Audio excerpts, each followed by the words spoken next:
My name is Leo, and this happened when I was 7 years old, growing up in a sleepy, wooded town in northern Vermont.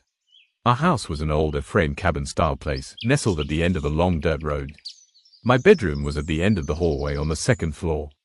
To get to my parents' room, I had to pass my older sister Maya's door, then the bathroom, then theirs.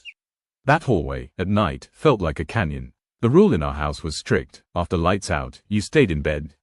No exceptions. If you had to use the bathroom, you held it. If you were thirsty, you toughed it out. This wasn't my parents being cruel, it was a rule born from a single, terrifying incident that happened to Maya when she was little, one they never fully explained. They just said, the house is old and the woods are deep. At night, things settle. Don't stir them up. The fear crystallized around one specific, unshakable command: do not look at the bedroom door after 11 p.m. My door had a frosted glass pane in the top half, a relic of the house's 1970s construction. During the day, it was just a blurry view of the hallway. At night, with the hall light off, it was a slate-gray rectangle.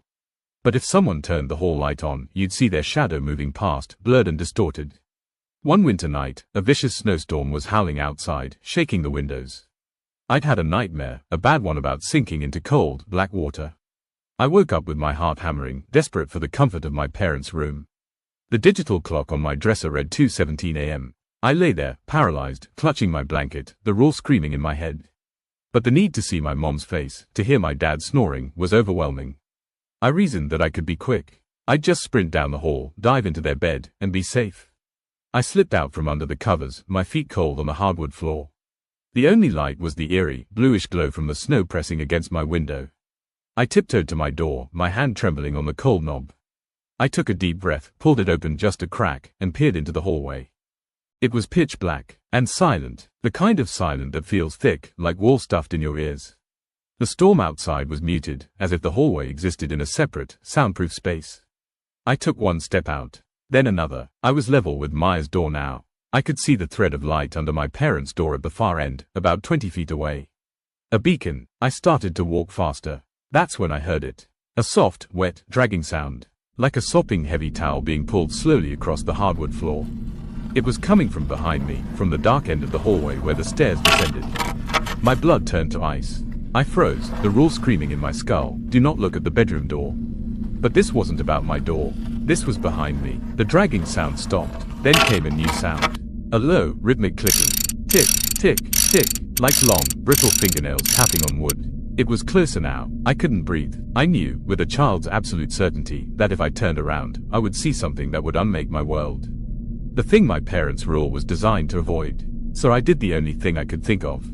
I stared straight ahead at my parents' door. At that thin, beautiful line of yellow light. I focused on it with every fiber of my being. I began to walk again, my legs moving like rusted machinery. Tick, tick, scrape. It was directly behind me now. I could feel a presence, a coldness that seeped into my pajamas. A smell hit me, the damp, earthy, rotten smell of a long-forgotten root cellar. I was 5 feet from my parents' door. The thing was so close I imagined I could feel the air displace around it. The clicking sped up, agitated. My hand shot out, fumbling for the doorknob. My fingers closed around the cold metal. I turned it, shoved the door open, and fell into the room, slamming it shut behind me and scrambling onto the bed between my sleeping parents. My mom jerked awake. "Leo, honey, what's wrong?" I was sobbing, hysterical. "There's something in the hall. It was following me. It clicks and drags." My dad sat up, immediately alert. He didn't tell me it was a nightmare. He didn't sigh. His face was grim. He looked at my mother, a silent communication passing between them. He got out of bed, walked to the door, and put his ear against it. He listened for a full minute in the dark. Finally, he turned back. "It's gone now, champ. But you can't do that again. You understand? You cannot be in the hallway at night." "But what was it?" I cried. My mom held me tight. "We don't know, but it's been here longer than we have. This land, things live in these old woods. The house, at night, it's like a conduit. The rule is there to keep you safe. If you don't look at it, if you don't acknowledge it, it can't fully interact with you. It can only pass by." I stayed in their bed until sunrise, unable to sleep. The next morning, the storm had passed. The world was buried in 3 feet of pristine, white snow. Everything seemed clean and safe. As we ate pancakes, my dad said he wanted to show me something. We put on our boots and coats and he led me outside, around the side of the house, directly beneath the hallway windows. He pointed to the snow. There were no animal tracks. No footprints from us or from Maya. But leading up to the foundation of the house, clear as day, was a single, deep, smooth groove in the snow. As if a heavy, round sack had been dragged from the edge of the dark woods, right up to our wall.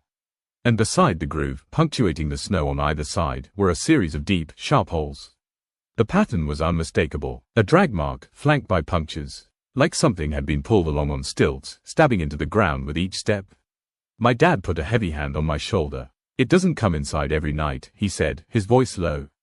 "But when the old stone walls in the woods get too cold, or when the wind blows from a certain direction, it's drawn to warmth, to movement, to being seen." He looked me dead in the eyes.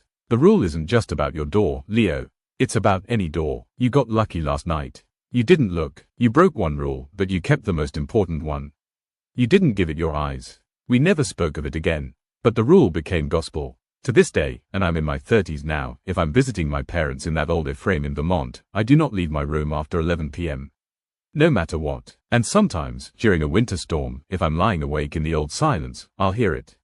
A faint, wet scrape against the hallway floorboards, followed by a soft, inquisitive tick, tick, tick outside my own frosted glass pane. I just pull the blankets over my head, shut my eyes tight, and wait for morning. Because I know if I were to look, to see the blurred shadow of that thing standing patiently on the other side of the glass, it would finally know what I look like too. And it would never, ever leave.